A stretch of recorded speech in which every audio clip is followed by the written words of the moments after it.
That was the first time that I had ever witnessed any wrestling. Of course. And I hated it. Yeah, so it turns out my theory was wrong. Hello! Hi. We're here in Sunny's beautiful studio, and it's time for another episode of the Max Ivan Diaries.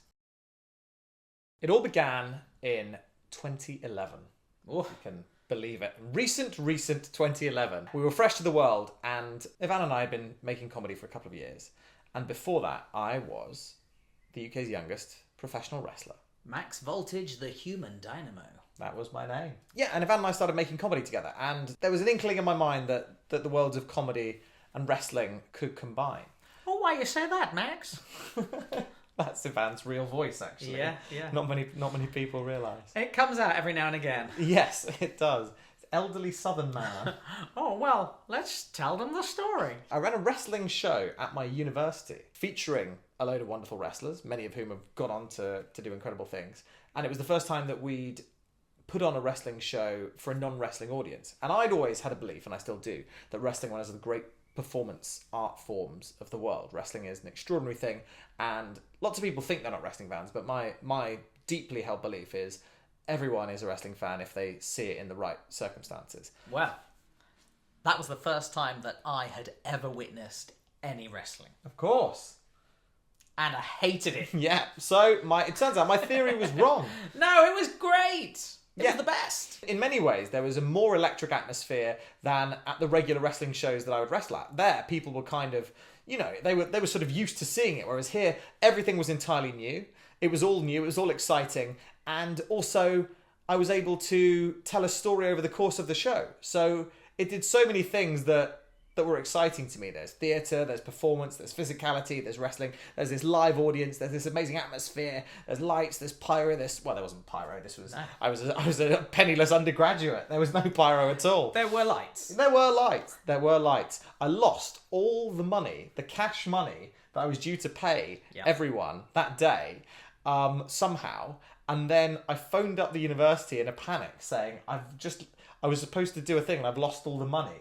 And then an old posh person was like, if you come to this room, we'll give you the money. And there was some sort of charitable wing of the university for idiot entrepreneurs. As a top tip, if you ever need some money, you can just lie and pretend that you are running a wrestling show. Absolutely. And that you've lost all the cash to pay the wrestlers. Tale as old as time. It's a classic grift. That was the very genesis of it all. A show at university. We went off into the world to pursue the noble, sensible, long-term, wise act of becoming a narrative sketch comedy double act. Hello, Melbourne. We are comedy double act Max and Ivan. He's Max! And we're going to perform a sketch for you this evening.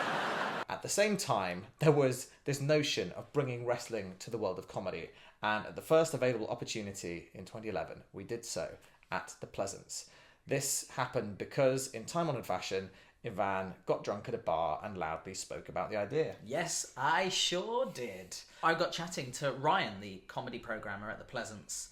I'm not sure how the topic came up, but at some point I must have said, Max was Britain's youngest professional wrestler, and we have an idea where we train comedians to wrestle, and we would love to make that show happen. And I do remember at the time Colin Holt was with us, and he said, I love this and I would love to do that as well. And Ryan was a wrestling fan, and he said, yeah, sounds great, let's do it. And that's how it all began. It was a bit of the Edinburgh magic. There's a sort of permeability to the world of Edinburgh, and even the world leading up to Edinburgh, where reality starts to kind of melt away and the impossible becomes possible. And thanks to that, we were able to do the show for the first time. It was total chaos. We had to convince a whole series of comedians with quite literally zero proof of concept, other than a grainy photo of me as a teenage boy in Lycra, which didn't make me more credible. I think it made the whole thing more dubious. I show everyone that photo. Yes, and I would like you to stop. No. But we just had to convince people that this was something that could happen. Also, Van and I both had full-time jobs. I remember sneaking off at lunchtime to train a comedian to wrestle in 45 minutes, which I must say is not enough time. And also, we weren't at a wrestling school. We were on a small matted area in a gym in Soho. And that was the only training he received until the show, wasn't And it? he did very well. Yeah, That's yeah. Humphrey Carr, who is now Executive Director of Wrexham FC. 6 Emmy nominations. Yes. We'd like to think that his 45 minutes of training to become a pro wrestler... There's a direct line between that and the rest of his career success. Yeah. So you're welcome, Humph. We were performing our own hour-long show at 3:30 every day in front of, I want to say, 35 people. Absolutely. And, we were sold out every day. So it was the full 35. And at the end of each show, we would come out and say, thank you for coming. Also, in a few weeks' time, we've booked this venue, which is 770 seats, and we would like you to come, please? To which people would invariably respond, We're not here in 2 weeks' time. Good for you. Obviously, we're not going to the Edinburgh Fringe for 2 weeks, because who does that? So, no. On the day of the show, it sold out. And there was this insane, feral, frenzied atmosphere. The wrestling ring showed up. The night before, one of the wrestlers who'd been booked, I'm not going to name them, but they went mad and refused to come to the show.